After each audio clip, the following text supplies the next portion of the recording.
el servicio es sin duda alguna un gran privilegio. ¿Cuántos creen que esto es así? Servir al Señor es todo un gran privilegio.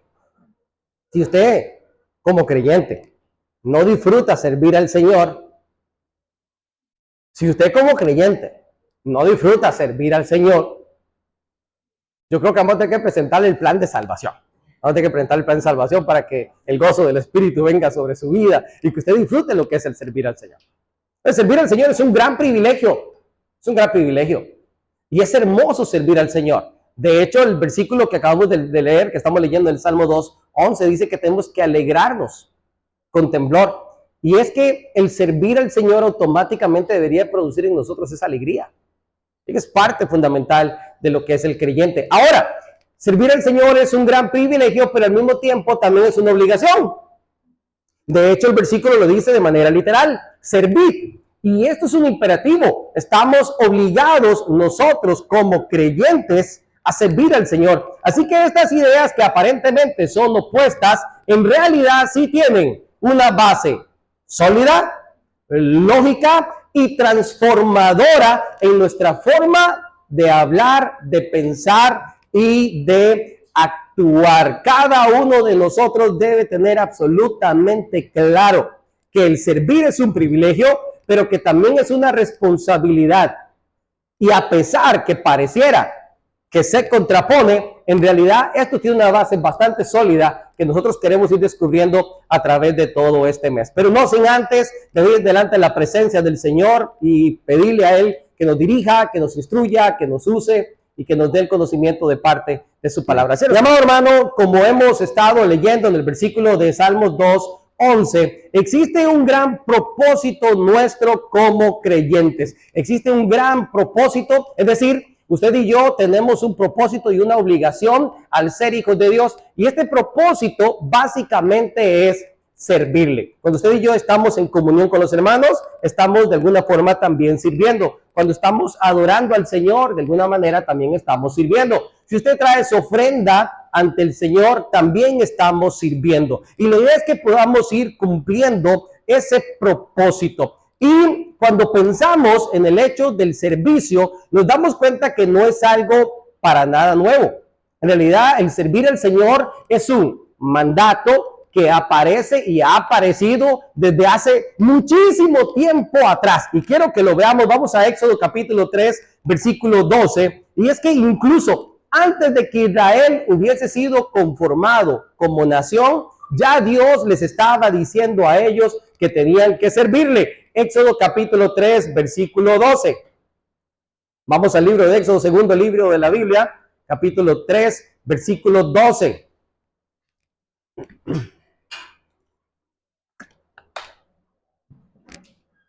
Y cuando pensamos que el llamado que Dios hace al servirle a Él existe desde antes de la nación de Israel, estamos hablando que esto nace en el corazón eterno de Dios. Es el plan y es el propósito eterno de Dios que usted y yo le sirvamos. La nación de Israel estaba todavía en Egipto, todavía para convertirse en nación necesitaban un nombre, necesitaban una ley, necesitaban un Dios, y la nación de Israel todavía no le conocía y necesitaba un territorio y todavía no lo tenía. Así que el Señor se le aparece a Moisés en la zarza, y en el versículo 12 dice la escritura, Éxodo 3:12, y él respondió: ve, porque yo estaré contigo, y esto te será por señal de que yo te he enviado.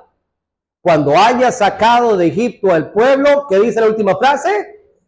Serviréis a Dios en este o sobre este monte. Qué hermoso es entender que el corazón de Dios para su pueblo era el servicio. Qué hermoso es saber que desde antes de la fundación del mundo, el Señor anhelaba tener un pueblo remanente fiel que desee servirle. Entonces tenemos que decir que es un lineamiento que no nace en el corazón del hombre. El servicio es un lineamiento que nace en el corazón ¿de quién? De nuestro Dios, porque resulta que no está en nuestra naturaleza caída. Posiblemente Adán y Eva hubiesen tenido esa naturaleza de buscar y de servir al Señor, Pero una vez que el pecado entró en nosotros, nuestra propia naturaleza y la imagen de Dios que fue dada sobre el hombre fue manchada. Y evidentemente hemos perdido el sentido de servir a nuestro Dios con temor y con temblor. Y hemos adoptado una forma de vivir que se deja llevar por las cosas de este mundo. Por eso Pablo decía que nuestro enfoque no tenía que estar en las cosas de abajo, sino que nuestra mirada tenía que estar en las cosas de arriba, allí donde está Cristo sentado. Así que claramente encontramos el propósito de Dios para una nación y evidentemente el propósito de Dios para su pueblo. Y cuando hablamos de su pueblo tenemos que hablar hoy de la iglesia. El propósito de Dios para la iglesia también, porque es el propósito eterno de Dios, es que su pueblo le sirva. Ahora, antes de que se conformara la nación como tal, y este es el inicio, ustedes saben perfectamente, Moisés fue enviado a Faraón, tuvieron que pasar por un proceso largo, por unas pruebas difíciles que pasó la nación, tanto de Egipto como de Israel. Luego salen al desierto, 40 años vagando. Durante todo ese proceso que se le dan esas leyes, la idea central de los mandamientos y de las leyes recae específicamente en el servir. Dios quería darle lineamientos al pueblo para que supieran cómo debían de servirle. Hoy a cada uno de nosotros el Señor nos ha lavado con su sangre y nos ha escogido. Y esto es parte de la idea que nosotros debemos de desarrollar y tener clara en nuestra mente en cuanto a lo que es el servicio. Así que mis amados hermanos, número uno, quédese con esto en la cabeza. Nuestro propósito es servir al Señor. Y es un propósito que no nace en nuestro corazón. ¿Nace en el corazón de quién? Nace en el corazón de Dios. Cuando nosotros hablamos del servicio, normalmente solemos pensar en muchísimas cosas. Cuando pensamos en el servicio, yo sé que es fácil decir, bueno, yo quiero venir a limpiar, o yo quiero venir a ayudar con los muchachos en el grupo de música, o yo quiero quizás ser maestro de escuela dominical, o yo quiero, no sé. ¿Existen o no existen un montón de formas en las que podemos servir al Señor? Existen montones de formas en las que podemos servir al Señor. De hecho, usted y yo deberíamos de servir al Señor incluso con la gente que nos rodea y sobre todo aquellos que no conocen de Cristo, dándoles testimonio, siendo ejemplos para ellos, que nuestras palabras, que nuestro actuar, que nuestras reacciones sean agradables ante los ojos de Dios y también ante los ojos de las demás personas. Y esto también se convierte directamente en servicio. Pero quiero que vayamos a Lucas, el capítulo 2, pasaje que aparece por ahí en pantalla. Lucas capítulo 2, versículos 36 y 37. Y vamos a ver un ejemplo de servicio. Lucas capítulo 2. Vamos a ver un ejemplo de servicio quizás que para nosotros pudiese verse poco convencional. Lucas capítulo 2, versículos 36 y 37. Sabemos perfectamente que está hablando acerca del nacimiento del Señor, de su presentación y demás.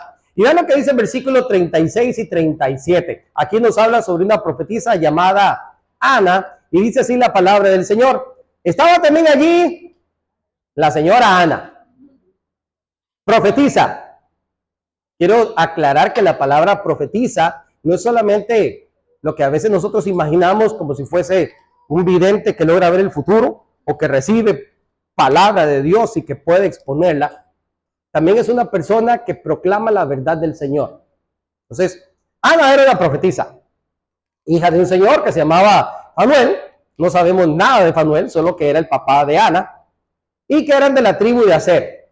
Y añade, de edad muy avanzada, pues había vivido con su marido 7 años desde su virginidad, y era viuda hacía 84 años.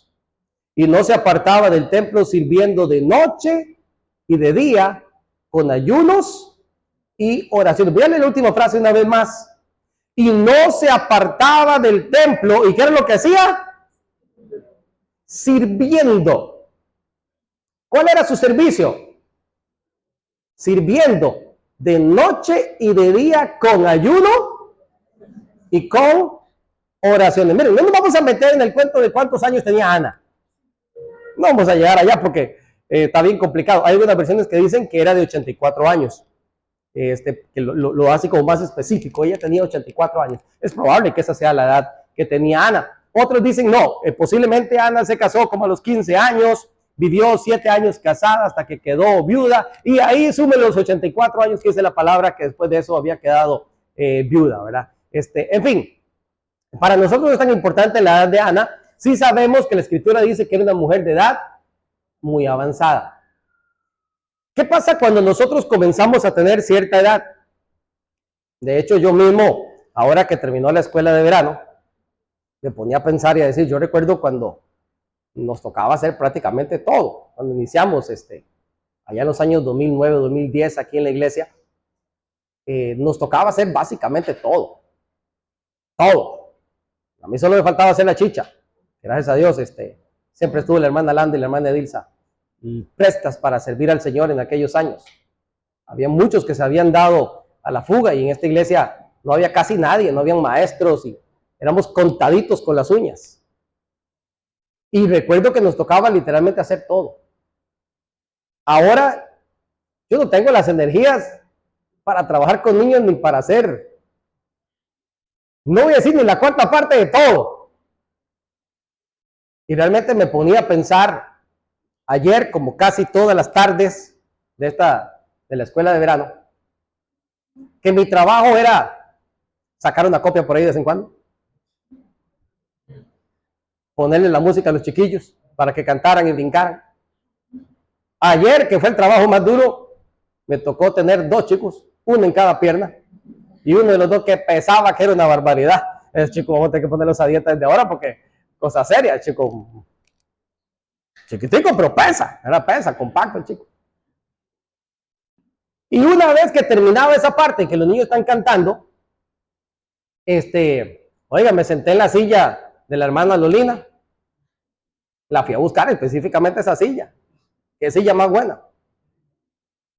Y me serví una taza de café y me puse a ver los chiquillos.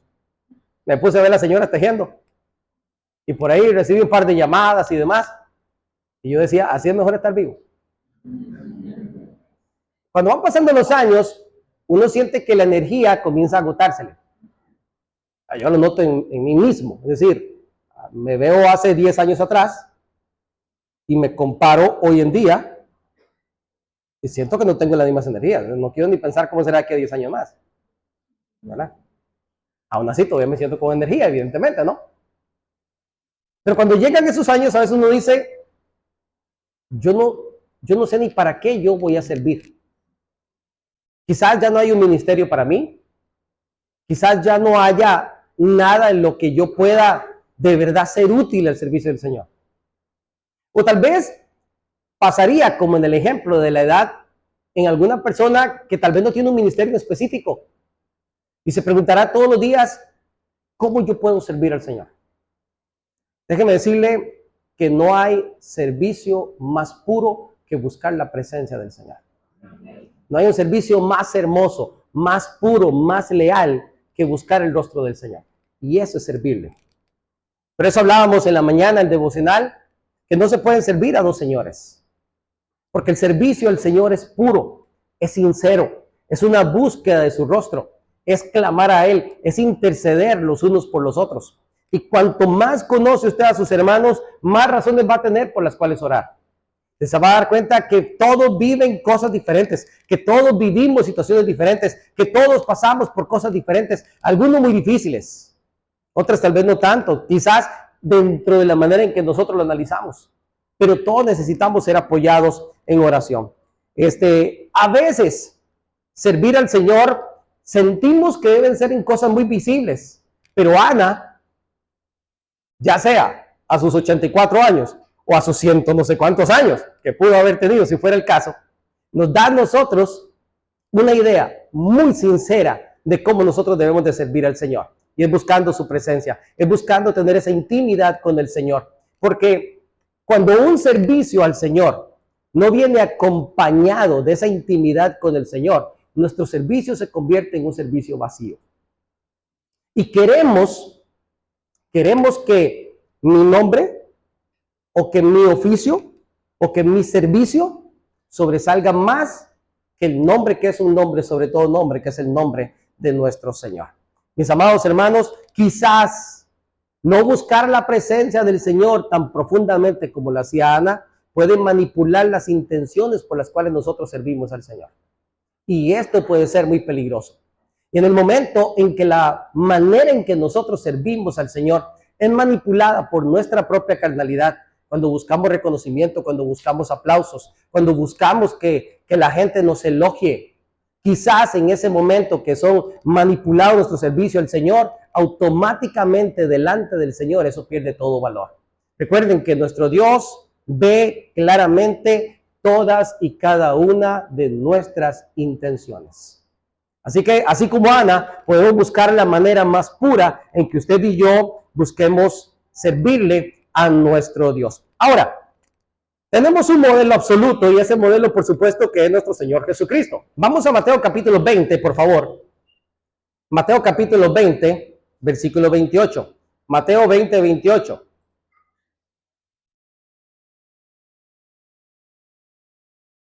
Y préstale atención a lo que dijo el Señor Jesucristo. Obviamente el Señor Jesucristo hablando, si usted tiene Biblia en la que aparecen las letritas en rojo, con más razón te vas a dar cuenta. Pero si no, por el contexto también lo sabemos. Viene hablando acerca del servicio. No sé si lo notaste. Viene hablando acerca del servicio desde los versículos anteriores, sobre todo el versículo 20 en adelante. Y pensando justamente en esto del servicio, dice el versículo 27, voy a leer 27 y 28, y el que quiere ser el primero entre vosotros debe ser primero que todo vuestro siervo. ¿Qué es lo que hace grande a un hijo de Dios? Si pudiésemos usar la palabra grande, ¿qué es lo que hace grande a un hijo de Dios? Un verdadero corazón de siervo. Entonces Jesucristo dice que para mí ahí donde está el modelo absoluto. Como el Hijo del Hombre no vino para ser servido, sino para servir. Y no solo para servir poquito, sino incluso para dar su vida en rescate por muchos. Cuando yo veo la actitud de nuestro Señor Jesucristo, oiga, es que póngase a pensar, Él es Dios. Piénsalo por un momento, está sentado en su trono lleno de querubines. Los 24 ancianos se postran delante de su trono y millones de ángeles le adoran. Con el poder de su palabra todo es hecho y sustenta en su poder y en su gracia toda la creación. Todo lo creado es sustentado por Él. En Él está la plenitud de todas las cosas. Porque por Él fueron creadas y para Él son hechas. Y Él decide descender de su trono para venir a vivir con cada uno de nosotros. Una vez estábamos, hace muchísimos años, estaba Nara muy chiquita, andábamos en el McDonald's y nos sentamos en la parte esa donde los papás tienen que sentarse porque los niños están trepados allá. Y había un papá con un niño. El niño subía un ratito, bajaba, se sentaba, se tomaba un poquito de la soda y vuelta y subía y bajaba y estaba en eso. Y recuerdo, porque en realidad me impactó un poquito la conversación, el niño tenía una pequeña deficiencia física. Y recuerdo claramente la conversación porque el papá, cada vez que el niño bajaba, le decía exactamente lo mismo. Yo quiero que tú sepas, hijo, que tú vas a hacer cosas muy grandes en esta vida. Tú vas a ser un campeón. El mundo lo tienes a tus pies. Tú vas a alcanzar todo lo que te propongas. Nadie hay en esta tierra mejor que tú. Tú eres el más inteligente, el más capaz, el más fuerte. Y yo veía a ese niño y yo decía, ¿cómo irá creciendo el orgullo de ese chiquillo mientras crece? ¿Cómo será cuando en la escuela alguien le haga burla? ¿Qué pasará cuando fracase quizás en uno de los exámenes que más se haya preparado? ¿Qué pasará cuando las cosas no le salgan bien en esta vida? Cuando le han dicho que él es el rey del mundo. Y su papá, que es la persona a la que posiblemente más le crea. Nosotros en esta tierra venimos con una absurda idea, porque es bastante absurda, que nosotros estamos para que nos sirvan, para que nos traten bien, para que nos elogien, para que nos aplaudan, para que las cosas salgan como yo quiero. Incluso añadimos ideas que suenan muy bonitas como, es que yo nací para ser feliz, ¿verdad? Yo merezco ser feliz. Aleja de tu vida todo aquello que no te cause felicidad. Mi amado hermano, comúnmente las cosas que más nos incomodan son las cosas que más nos ayudan. Te pone un niño chiquitito a escoger si quiere tomar jugo o si quiere tomar agua y va a preferir tomar jugo. Te lo pone a escoger entre un cornflake o unas verduras, va a preferir el cornflake. Pero la vida como tal, nosotros muchas veces la concebimos de manera equivocada. Entonces Jesucristo siembra un precedente y él dice, bueno, si yo que soy el Hijo de Dios, porque eso es lo que significaba el Hijo del Hombre, si yo que soy Dios mismo, he venido a la tierra a servir, la pregunta es, ¿para qué hemos nacido nosotros su pueblo? ¿Para qué? Para servirle. A nosotros muchas veces nos adaptamos al modo del mundo y queremos pensar que también nosotros merecemos ser servidos. Jesucristo dice, no, así no son las cosas. Yo he venido para servir y para dar mi vida. Nosotros estamos para que nos den. Es lo que muchas veces estamos nosotros pensando. Así que si nuestro Señor Jesucristo, que es el modelo perfecto, es el que nos ha dado a nosotros una nueva misión y una nueva forma de entender la vida, tenemos que como creyentes seguir este lineamiento y cambiar nuestra mentalidad, dejar de estar pensando en cómo podemos sentir nosotros cómodos y comenzar a pensar cómo yo puedo hacer sentir cómodo a las personas que me rodean, cómo yo puedo servir a aquellas personas que están a mi lado. Así que, mi amado hermano, nacemos con un propósito desde que somos hijos de Dios y ese propósito está ligado directamente al servicio. Es un propósito que nace desde antes de la fundación del mundo, nace en el corazón del Señor y existen maneras muy puras en las que usted y yo podemos servir al Señor sin necesidad que sea algo sumamente visible. Ahora, si usted leyó el pasaje del Salmo 2:11, la Escritura dice que tenemos que servir al Señor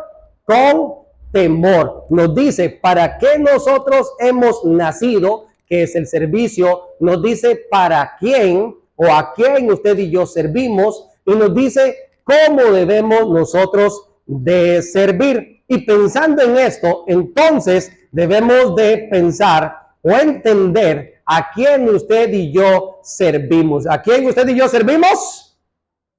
A nuestro Señor. Y quiero que entienda esto bien claro. Debemos de servir al Señor exclusivamente al Señor. ¿Por qué? Porque nuestro Dios merece ser servido de manera exclusiva. Nadie puede tomar el lugar de nuestro Dios. Él exige un servicio que sea exclusivo. Y quiero que vaya conmigo a 1 Samuel, el capítulo 7. 1 Samuel, capítulo 7, versículo 3. 1 Samuel, capítulo 7, versículo 3. 1 Samuel, capítulo 7, versículo 3. Acá hay una historia bastante bonita que tenemos que hacer una especie de resumen antes de entrar al pasaje de 1 Samuel, capítulo 7, versículo 3. Aquí está Samuel hablando, evidentemente, y ha pasado varios eventos en Israel en los últimos años. Todo inicia cuando Israel pierde una batalla contra los filisteos, y una vez que pierden esa batalla, ellos van y buscan el arca del pacto donde estaba la presencia del Señor y la llevan justamente a la ciudad donde van a hacer nuevamente la batalla contra los filisteos. Y mientras están en este proceso, dice la Escritura que cuando llegó el arca todo el mundo gritó con tanto fervor que la tierra tembló porque vieron la presencia del Señor. La idea era como consultarle al Señor, pero ¿qué está pasando? Que nosotros estamos perdiendo contra estos filisteos incircuncisos y demás, ¿verdad? Y entonces, ¿qué pasa? Que los filisteos deciden, a pesar del temor que sintieron cuando vieron el arca del pacto y que recordaron lo que Dios había hecho con los egipcios, aún así deciden atacar. Y se libra una batalla y adivinen, Israel una vez más pierde contra los filisteos. Entonces los filisteos tratan de hacer algo para humillar todavía más al pueblo de Israel ahora que han ganado la batalla. Y ellos deciden robarse el arca. Agarran y se llevan el arca y se la llevan hasta Asdod, se llamaba esa ciudad donde tenían a Dagón, que era el dios de los filisteos. Llegaron y la pusieron uno al lado del otro. Usted tiene que haber leído esa historia algunas veces, ¿verdad? Y resulta ser que ellos se llevan como si fuese un premio la presencia de Dios al frente de Asdod, al día de Dagón. Al día siguiente se levantan y resulta que está el diosito filisteo en la tierra, postrado frente al arca.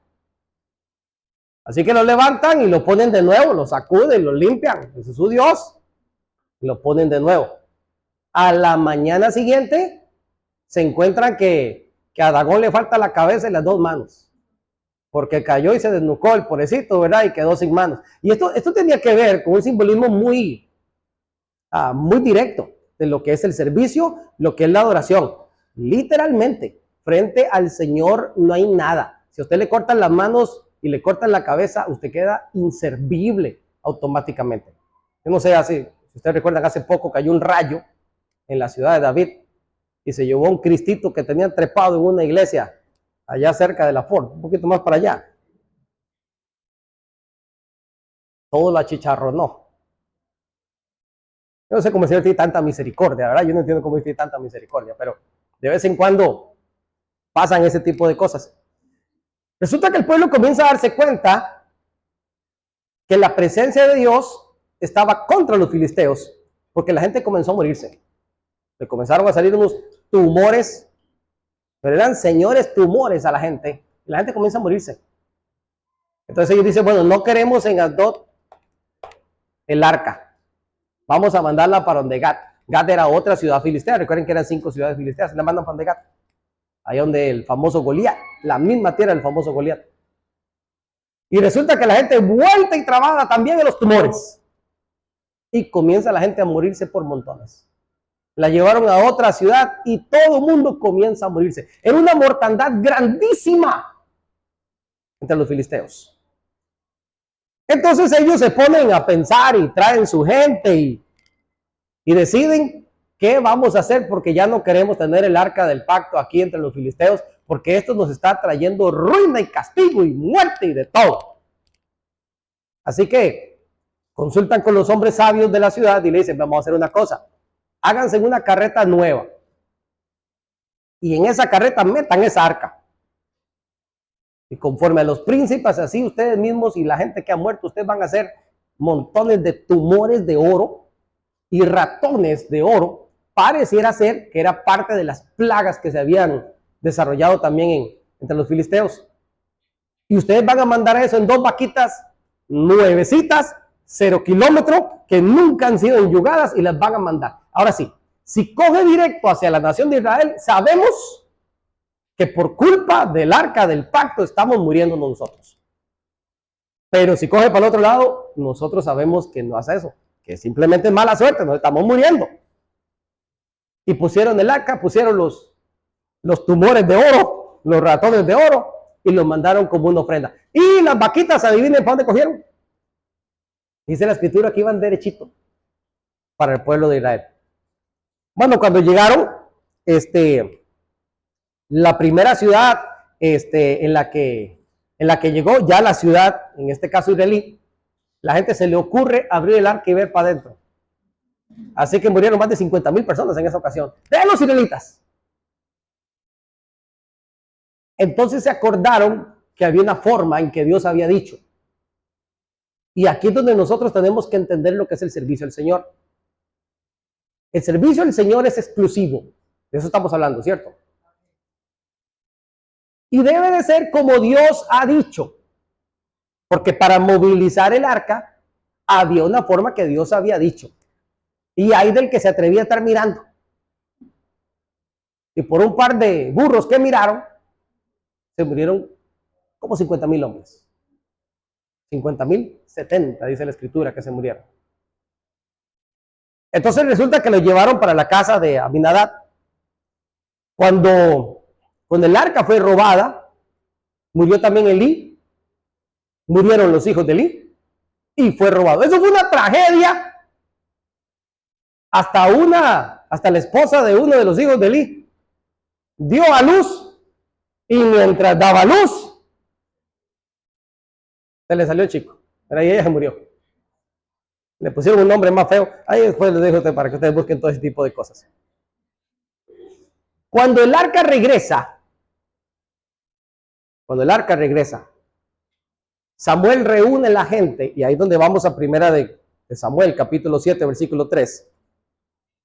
Y hace un llamado a toda la casa de Israel y dice, y habló Samuel a toda la casa de Israel diciendo, si de todo vuestro corazón os volvéis a Jehová, y quitad los dioses ajenos y Astarot de entre vosotros, y preparad vuestro corazón a Jehová, y solo a él servid, él os librará de la mano de los filisteos.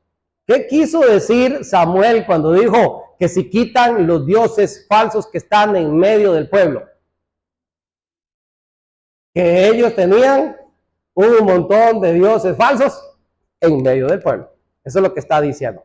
Pero me encanta la forma en que Samuel deja absolutamente claro que el servicio al Señor es exclusivo. Incluso añade que tenemos que preparar nuestro corazón para servirle solo a Él. Al Señor no se le sirve porque sí, no se sirve como salga, no se sirve porque quiero, no se sirve porque me gusta, no se sirve porque me vean. Al Señor se sirve de manera exclusiva y se hace con temor porque estamos delante de la presencia del Señor. Y Él lo ve todo. Y cuando pensamos en a quién nosotros estamos sirviendo, que es al Señor, lo hacemos de manera exclusiva. Y qué bonito saber el alcance que tiene nuestro servicio, porque resulta que lo hacemos o servimos al Señor en absolutamente todo lo que usted y yo hacemos. Vamos al pasaje que aparece allí, Efesios capítulo 6, versículos del 5 al 8. Efesios capítulo 6, versículos del 5 al 8. Ahí dicen amén cuando lo tienen. Efesios capítulo 6, versículos del 5 al 8. Dice la escritura, siervos, obedeced a vuestros amos terrenales con temor y con... Aparecen justamente las dos palabras, no sé si lo notaron. Al mismo tiempo, ¿cómo tenemos que servir? Con sencillez de vuestro corazón, como a Cristo. Es decir, yo sé que cuando usted lee este versículo, usted automáticamente va a decir, hermano, pero eso está hablando del trabajo. Sí, está hablando del trabajo, correcto. ¿Cómo debe ser nuestro trabajo? ¿Cuál debe ser nuestro comportamiento con nuestros jefes? Nosotros debemos de pasarle por encima al jefe, manipular al jefe para que haga lo que yo digo, o que él me venga a decir algo a mí. Pero nosotros en el trabajo. A mi jefe yo lo tengo aquí, dice la gente. Aquí lo tengo. Siervos, hablando de los creyentes, obedeced a vuestros amos terrenales con temor y temblor, con sencillez de corazón. Y luego añade la palabra que es la palabra clave. ¿Cuál es? Como a Cristo. Esto quiere decir que usted y yo vean el alcance que tiene el servicio al Señor. Trasladamos lo que yo soy como cristiano a mi lugar de trabajo.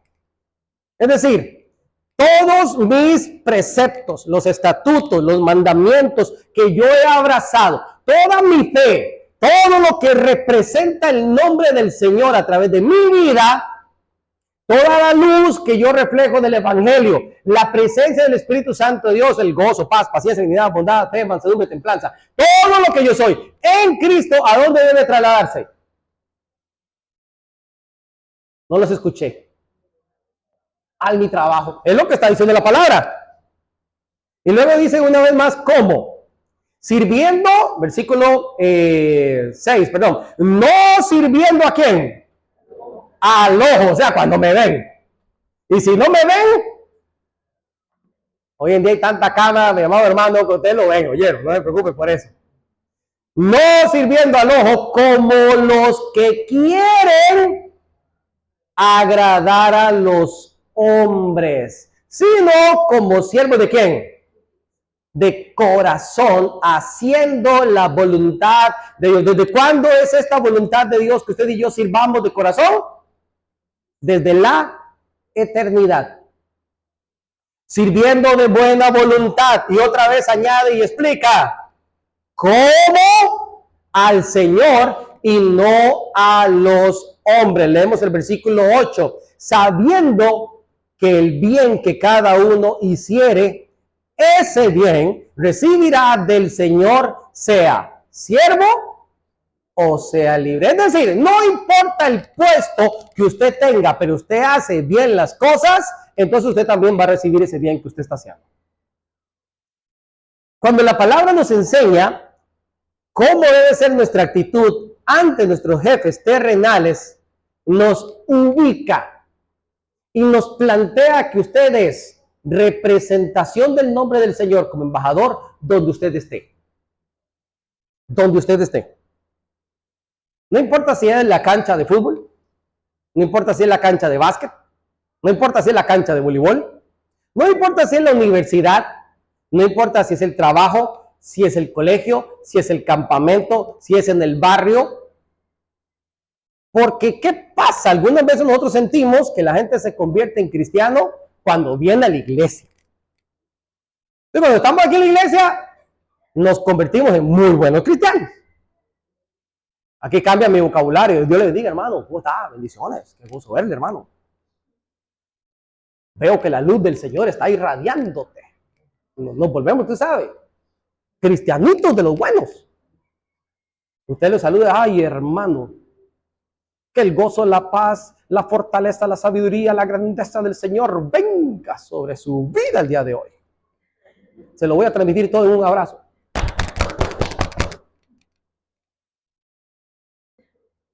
Oye, se oye bonito y hágalo.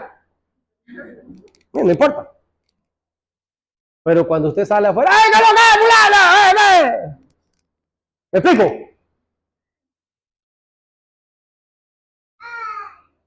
Ah, a mí el que me la hace, me la paga.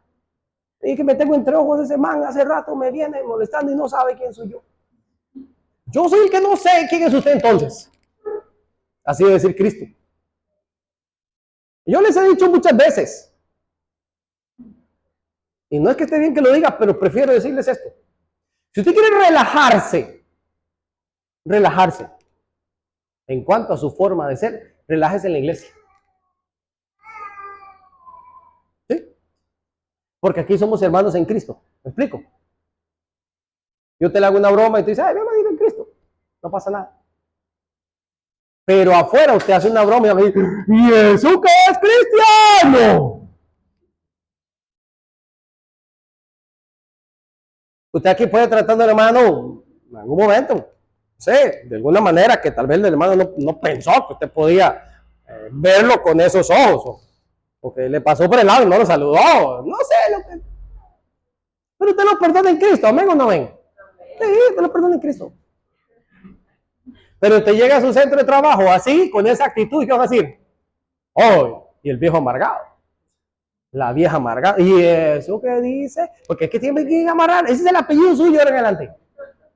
¿Y eso qué dicen que es cristiano? Entonces, mi amado hermano, usted y yo tenemos la tarea de trasladar la presencia del Señor en servicio, ya sea en el trabajo, su centro de estudio, en su casa, y tengo que hablar de la casa. Tengo que hablar de la casa. Ay, hermano, pero en la casa. Sí, en la casa también. ¿Y por qué en la casa? Bueno, porque en la casa a veces nos relajamos más de la cuenta. ¿Sí o no? Y dice la gente, los que saben más de esto, que usted es quien usted es en su casa. Si usted quiere saber quién usted es, hágase una radiografía de cómo usted es en su casa. Donde usted coge confianza. donde nadie me ve. Ahí es donde usted es quien usted es. Y más si está solito. Y más si está solito, sobre todo en los jóvenes. Ya los que tenemos más de 40, cuando estamos solitos, aprovechamos para dormir, ¿verdad?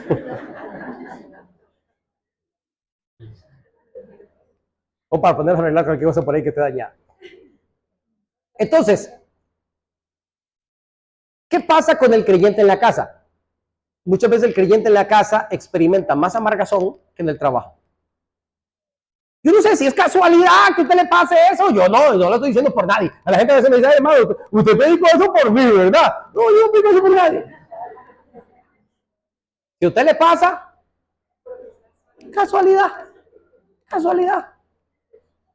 En la casa somos más amargados. En la casa somos más sueltos de lengua. Es que yo le iba a decir, solo que no tuve la oportunidad de decirle lo que le iba a decir, pero de que me escucha, me escucha. Y cuando tiene la persona al lado, no dice nada, no dice nada. Y no era que iba a decir. Porque en la casa siento la confianza de decir, ahora me va a escuchar. Y no decimos nada. Normalmente en casa es cuando más debemos de trabajar quién nosotros en verdad somos. Y así, yo les digo, les pongo también evidentemente la iglesia, pero en la iglesia trasladamos el servicio al Señor de manera automática. Venimos mentalizados a que venimos a servirle al Señor.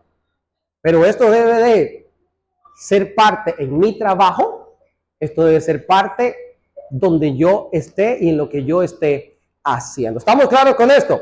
La palabra lo dice muy clarito, como a Cristo. Y este es el alcance que tiene nuestro servicio. Sea donde estemos, en el trabajo, en la iglesia, en nuestra casa, en todo lado usted y yo estamos sirviendo al Señor. Somos una representación del Señor y esto nos ayuda a cambiar nuestra perspectiva de la vida. Nosotros no vivimos únicamente para complacernos a nosotros mismos, sino que donde nosotros estamos, vivimos para representar la imagen del Señor. Y esto es servicio.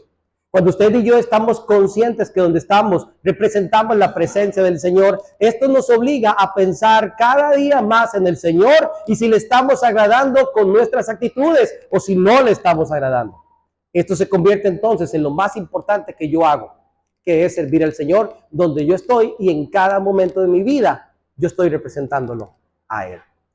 Ahora, el pasaje dice a quién nosotros servimos, lo que tenemos que hacer, y también habla de la actitud correcta con la cual nosotros debemos de servir al Señor. Y debemos de servir al Señor con temor. Y vamos a hablar de esa actitud correcta y pudiéramos decir tres cosas, básicamente, que sería integridad, verdad y temor. Vamos a empezar, en este caso, para hablar con integridad y con verdad. Vamos a Josué capítulo 24, versículo 12.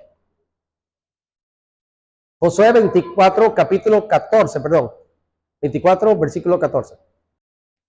Josué 24, 15 dice, y si mal os parece servir a Jehová. Es decir, si usted no quiere servir al Señor, decida a quién va a escoger. Pueden servir a los dioses que escogieron vuestros padres al otro lado del río, es decir, allá en Egipto. O si quieren, pueden servir a los dioses en la tierra en la cual habitan hoy en día. Acuérdense que la tierra de Canaán estaba llena de un montón de impíos y tenía un montón de dioses. Escojan a cualquiera. Y entonces él dice, pero yo y mi casa serviremos a Jehová. Es el versículo que normalmente nosotros escogemos y está hablando de un servicio exclusivo al Señor. Está hablando de una toma de decisión que involucra primero mi propia vida y luego por la decisión que yo tomo, yo digo, yo voy a llevar a mi casa por ahí. No es que gramaticalmente se equivocaron poniendo porque Josué dijo yo y mi casa, como decía el chavo, el burro por delante, ¿verdad? Y no porque se equivocó en esa línea, sino que él está poniendo él como ejemplo y él mismo decide, yo voy a servir al Señor y los de mi casa yo los voy a hacer que sirvan al Señor. Ahora, nos brincamos el versículo 14 porque el versículo 14 es un poquito más complicado. Ahora pues, temed a Jehová, hablando de temor, servirle con integridad y en verdad. Y quitad de entre vosotros los dioses a los cuales sirvieron vuestros padres al otro lado del río y en Egipto, y servid únicamente ¿a quién? Al Señor. Aquí ya comienza a hablar acerca de ciertas características. Quiero que vea el orden del versículo. Dice el versículo 14. Ahora pues, ¿qué es lo primero que nosotros tenemos que hacer? Temed al Señor. ¿Qué es lo primero que tenemos que hacer? Antes del servicio está el temor al Señor. Una persona que no tiene temor al Señor es una persona que no va a servir al Señor, se va a servir a sí mismo.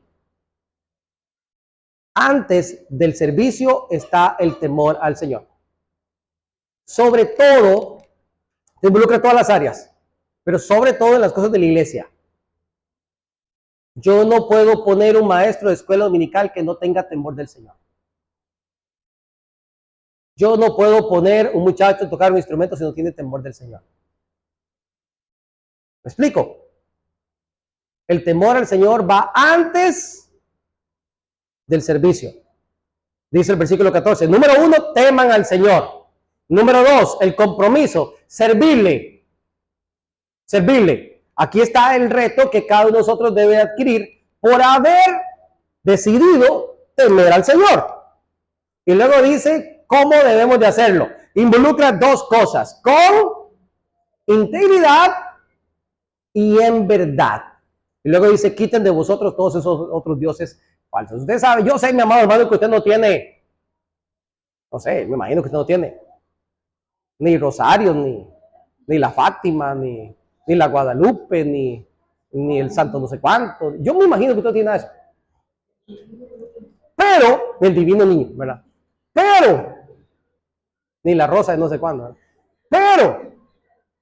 Pero, a veces hay cositas que debemos de quitar. Y usted tiene que pensar, es lo que está hablando de la integridad. Hay cosas que debemos de quitar. Y yo le voy a decir que antes de quitar las cosas que están fuera de usted, tiene que quitar las que están dentro de usted. Porque es parte del servirle con temor. Primero temor, luego servicio. El temor es quitar primero lo que está dentro de mí. Si usted está cargado de orgullo, quítelo. Si usted está cargado de egocentrismo, ¿qué tiene que hacer? Quítelo. Si usted está cargado de vanagloria, quítelo. Si usted está cargado de murmuración, quítelo. Si usted está cargado de lujuria, quítela. Si usted está cargado ¿de qué más estamos cargados? Estamos cargados de un montón de cosas, quítelas. Yo no tengo que decirle qué es lo que usted tiene que quitar. Pero usted sí sabe. No, por si aquello que le voy a decir, no es que el pastor dice cosas por mí. No, no lo digo por usted. Usted sabe. Tenemos que quitarlo. Tenemos que quitar las cosas. Yo le he dicho a los muchachos, ¿usted quiere que le vaya bien en la vida?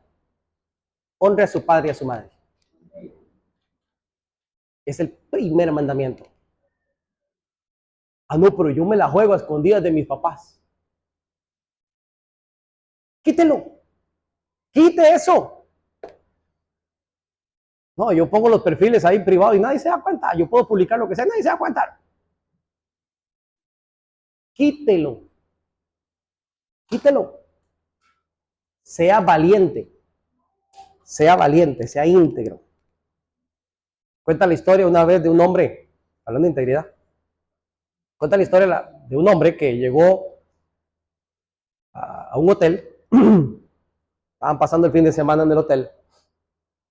Y resulta que en la noche le dice, mi amor, vamos a pedir una pizza. Llamaron, pidieron una pizza. Llegó el delivery. Y cuando llega el delivery y abren la caja de pizza, resulta que no había pizza, sino que había un montón de plata en efectivo. Y se quedan viendo eso los dos y ¿ahora qué hacemos? El tipo dice, bueno, voy a llamar a la pizzería. y que manden a buscar esa plata porque no es de nosotros. Es que el hombre llama, no sé si la mujer está de acuerdo o no, pero el hombre llama y le dicen, joven, lo que pasa es que aquí yo pedí una pizza y no me trajeron la pizza. Venía de otra. No, o sea, no vino la pizza. ¿Cómo que no venía pizza? No. Lo que vino fue una caja repleta en plata. No puede ser. Ya vamos a mandar para allá.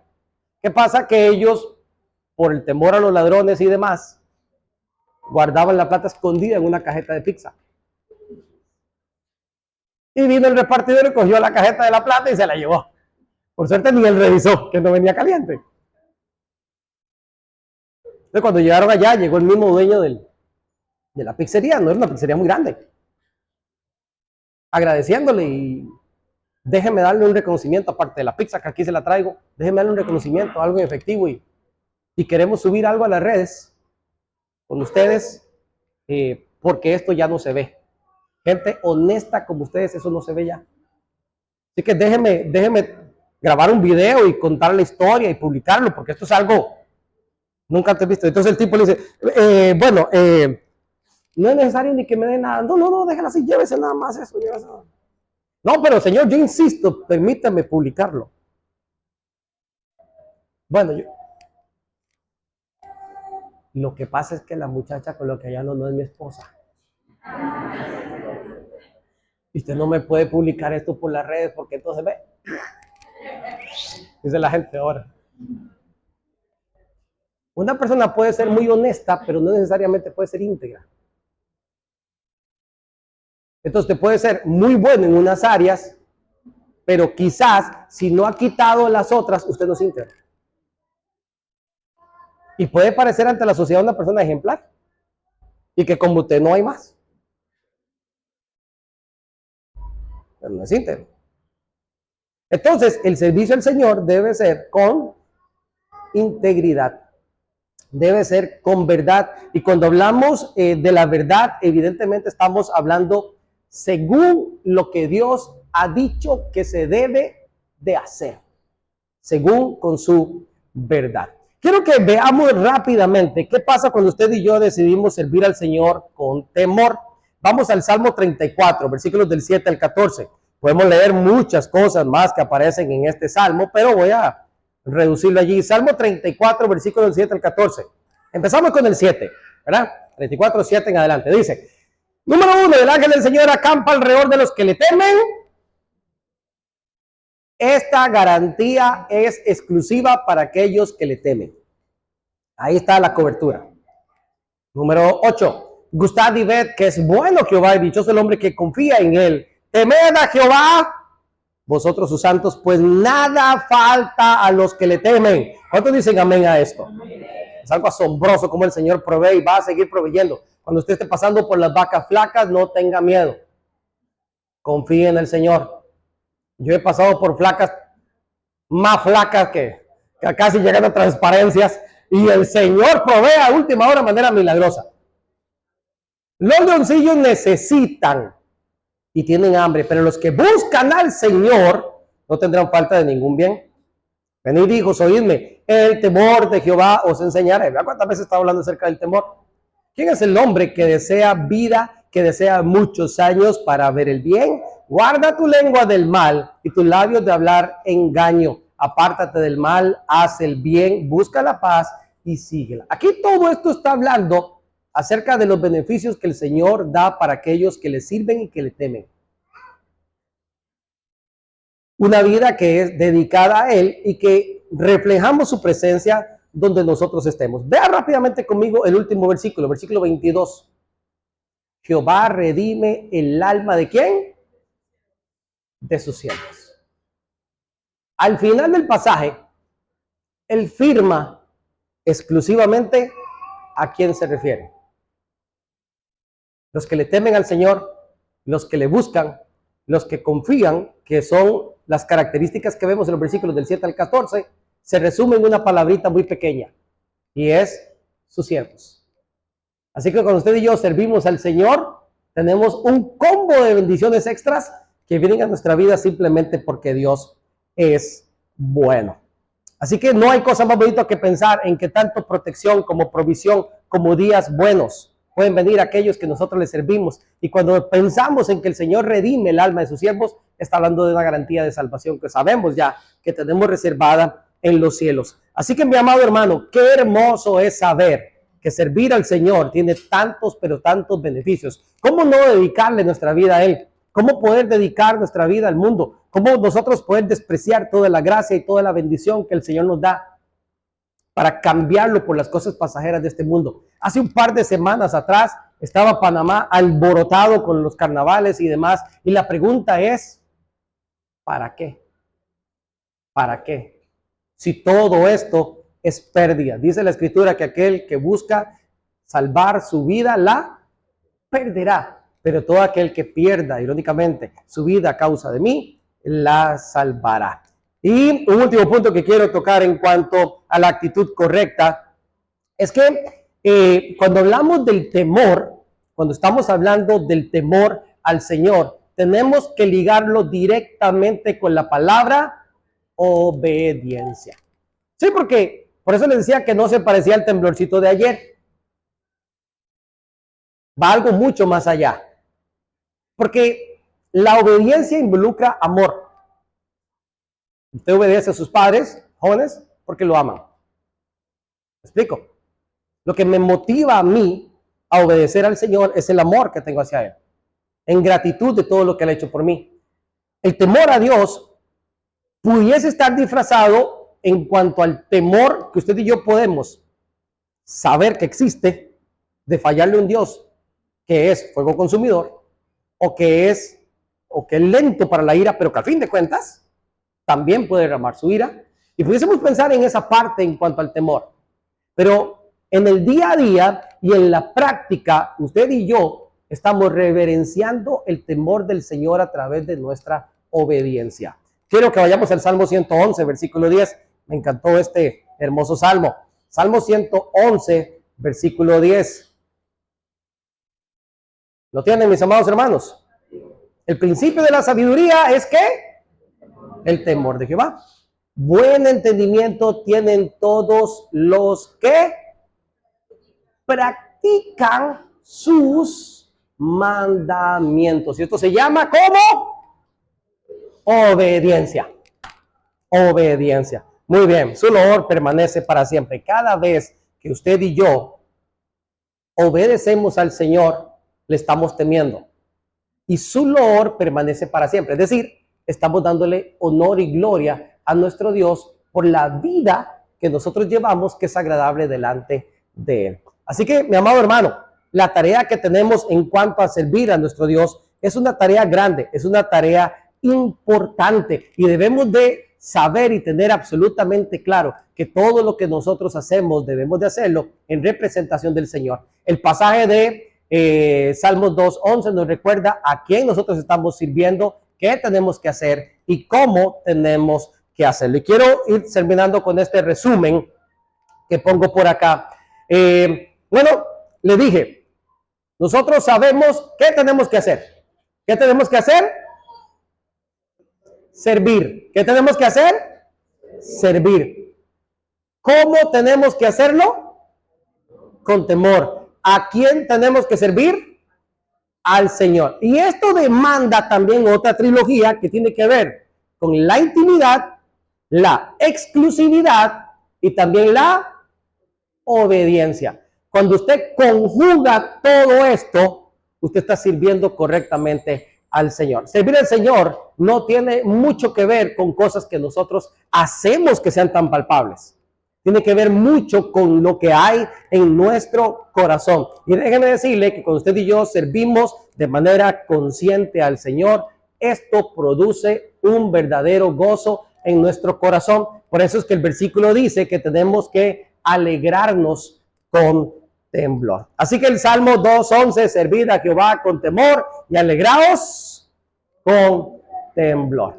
Mis amados hermanos, que el Señor nos ayude cada día a entender la importancia de servirle, y que este versículo que estamos hablando, el Salmo 2:11, sea para nosotros una motivación muy clara de qué tenemos que hacer, a quién tenemos que servir y cómo tenemos que servirle. Que el Señor nos dé mucha sabiduría cada día.